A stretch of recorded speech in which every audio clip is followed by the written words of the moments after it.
और ख़वातीन नफसियाती हो जाती हैं, मेरी सास बातें करती है, मेरी नंद बातें करती है, मुझे फलाना बातें करता है, मुझे फलाना। भाई बातें, जिसके मुंह में ज़ुबान है उसने बात तो करनी है। अब आपने क्यों ये दावा कर लिया है कि आप इतने ऊंचे चले जाएं कि आपको बात ही कोई ना करे? क्या हर्ज है इसमें? अगर कोई आपको बात कर दे तो क्या है हम? किसी ने कर ली तो फिर क्या हुआ? उसका इतना असर कबूल करना कि सारी रात सोना ही ना, परेशान हो जाना। और बाज लोग ऐसे हैं जिन्हें इतनी बातें नहीं होती जितनी उन्हें टेंशन होती है। यानी वो दो बंदे कोने में खड़े हैं तो मेरी ही बात कर रहे हैं, और भाई तो इतना अहम नहीं है, उन्हें कोई और काम भी हो सकता है, तेरी बात ही उन्होंने करनी।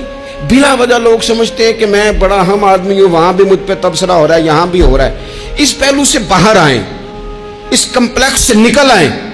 इब्ने हज़म कहते हैं कि मिस्र में एक ताजर बड़ा कामयाब हो गया था, बड़ा कामयाब ताजर हो गया।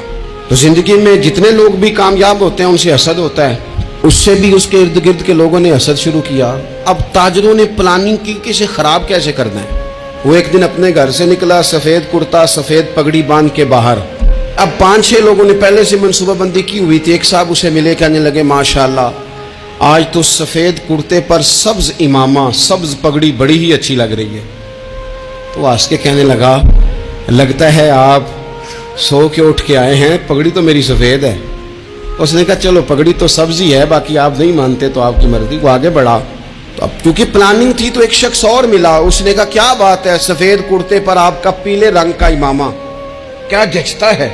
उसने कहा यार को खुदा का खौफ कर। हंस के कहा क्या हो गया, तेरी ऐनक का नंबर तो नहीं तब्दील होने वाला हुआ? और भाई मैंने तो सफेद कुर्ता और सफेद ही इमामा बांधा है। अब 2-3 लोगों की दफा तो वो मुस्कुराया, लेकिन वो ढेर सारे लोगों ने मनसूबाबंदी की थी। वो जब चौथे के पास गया तो उसने भी कहा कि क्या बात है सफेद कुर्ते पर पीले रंग के इमामे की? उसने कहा पीला कहाँ है? अब वो गुस्से होने लगा। अब वो छठे के पास गया तो उसने कहा जनाब क्या बात है सफेद कुर्ता और काला इमामा। अब वो गुस्से में इतना बावला हुआ कि पहले हंसा फिर रोया, फिर उसे समझ ना आई कि दुकान का ताला किस चाबी से मैंने खोलना है। बस वो शाम हुई तो उस बेचारे को बच्चों ने रोड़े मारने शुरू कर दिए। वो इतनी तकलीफ में आ गया कि लोग उसे पागल कहने लगे। क्यों? इसलिए कि लोग मनसूबाबंदी, अफवाह थी ना कि मेरी तबीयत खराब है, तो लोगों ने हाल पूछ पूछ कर बीमार कर दिया। लोगों की बातें, लोगों के तबसरे, लोगों के कमेंट्स। बोले इमाम शाफी, इमाम शाफी फरमाने लगे लोगों की बातें पत्थरों की तरह होती हैं, ये रोड़ों की तरह होती हैं। अगर इन्हें कमर के ऊपर रख लोगे ना तो ये तुम्हारी कमर तोड़ देंगी, और अगर तुम इनको अपने पैरों के नीचे रख लोगे तो तुम्हारा कद ऊंचा हो जाएगा।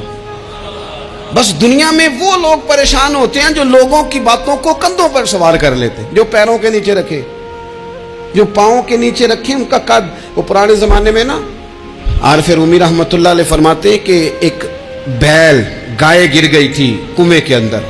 तो अब वो लोग उसको निकाल तो नहीं सकते थे, तो उन्होंने इस तरह किया कि मिट्टी डालनी शुरू कर दी कि अब बदबू आएगी, परेशानी होगी, तो इसको बंद कर देते हैं अंदर ही कुएं को, कुआं नई जगह पे खोद लेते हैं। उन्होंने जब उसके अंदर मिट्टी डाली ना तो वो गाय जो थी वो मिट्टी झाड़ के तो मिट्टी के ऊपर आ गई। उन्होंने फिर मिट्टी डाली तो वो थोड़ी और ऊपर आ गई, और मिट्टी डाली तो और वो मिट्टी डालते गए और गाय वहां से कुएं से बाहर आ गई। लोगों ने दफन करना चाहा, वो बाहर निकल आई। और मेरे भाई लोग भी अपनी बातों में दफन करना चाहते हैं, लेकिन याद रखना जो चमकने वाले थे वो चमकते ही रहे। जिनको अल्लाह ने इज्जत दी थी उनकी घटाई कोई नहीं सका। इतनी इतनी लंबी जुबानें खोल के लोगों ने सहाबा के बारे में बातें की, लेकिन सूरज चमक रहा है सिद्दीक़ अकबर की शान का, अजमतें दमक रही हैं फारूक आजम की, उरूज है जनाबे फारूक आजम को। नगर नगर गली गली दुनिया अली अली करती चली जा रही।